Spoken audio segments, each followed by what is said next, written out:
Bom dia, continuando a nossa leitura, Evangelho de João, capítulo 5, a partir do verso 31. Bora lá. Se testifico acerca de mim mesmo, o meu testemunho não é válido. Há outro que testemunha em meu favor, e sei que o seu testemunho a meu respeito é válido. Vocês enviaram representantes a João e ele testemunhou da verdade. Não que eu busque testemunho humano, mas menciono isso para que vocês sejam salvos. João era uma candeia que queimava e irradiava luz, e durante certo tempo vocês quiseram alegrar-se com a sua luz.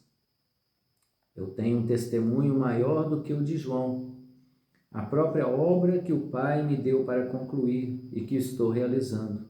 Testemunha que o Pai me enviou. E o Pai que me enviou, ele mesmo testemunhou a meu respeito. Vocês nunca ouviram a sua voz, nem viram a sua forma, nem a sua palavra habita em vocês, pois não creem naquele que ele enviou. Verso 39. Vocês estudam cuidadosamente as Escrituras, porque pensam que nelas vocês têm a vida eterna. E são as Escrituras que testemunham a meu respeito. Contudo, vocês não querem vir a mim para terem vida. Verso 41. Eu não aceito glória dos homens, mas conheço vocês. Sei que vocês não têm o amor de Deus. Eu vim em nome do meu Pai, e vocês não me aceitaram. Mas se outro vier em seu próprio nome, vocês o aceitarão. Como vocês podem crer se aceitam glória uns dos outros, mas não procuram a glória que vem do Deus único? Contudo, não pensem que eu os acusarei perante o meu Pai. Quem os acusa é Moisés, em quem estão as suas esperanças. Se vocês crescem em Moisés, creriam em mim, pois ele escreveu a meu respeito. Visto, porém, que não creem no que ele escreveu, como crerão no que eu digo? Aqui Jesus conclui o discurso, que ele fazia a respeito de si mesmo, da obra que ele veio realizar. E ele começa dizendo aqui que se ele testificasse ou testemunhasse a respeito dele mesmo, o testemunho dele seria verdadeiro, porque não há mentira, não há engano nele. Mas ele diz que há outro que testemunha em favor dele, e o testemunho dele é válido. Então, quando João está batizando, João vai dizer assim: eis o Cordeiro de Deus que tira o pecado do mundo. Então, o próprio João deu testemunho dele. O Espírito Santo dá testemunho dele o tempo todo, confirmando no nosso coração que Jesus veio e foi verdadeiro, e é verdadeiro. E ele vai dizer que ele tem um testemunho maior do que o de João, a obra que o Pai deu para ele concluir. E ele está trabalhando nessa obra.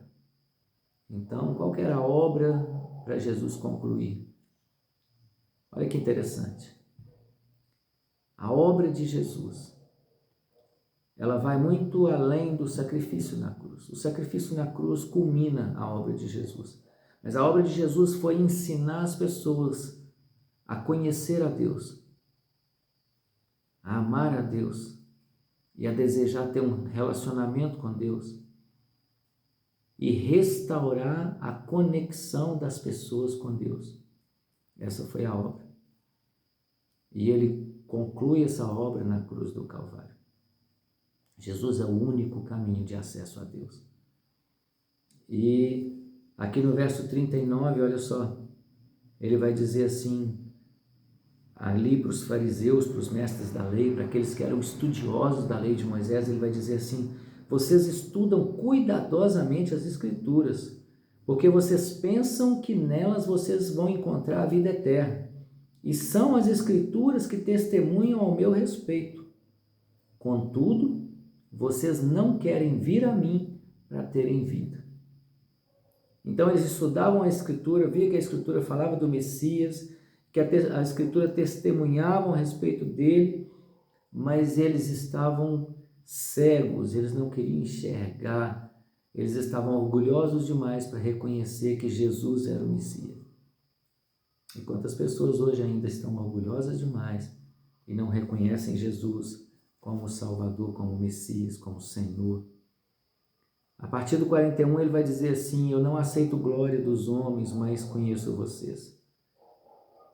Sei que vocês não têm o amor de Deus.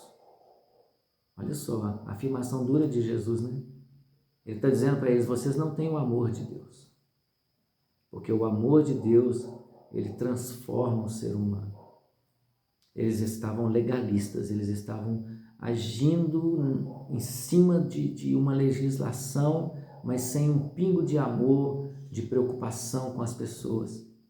Eles queriam só cumprir rigorosamente aquilo que estava escrito, mas convenientemente aquilo que era bom para eles.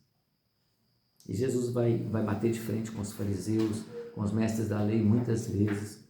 Nós vamos ver durante as Escrituras.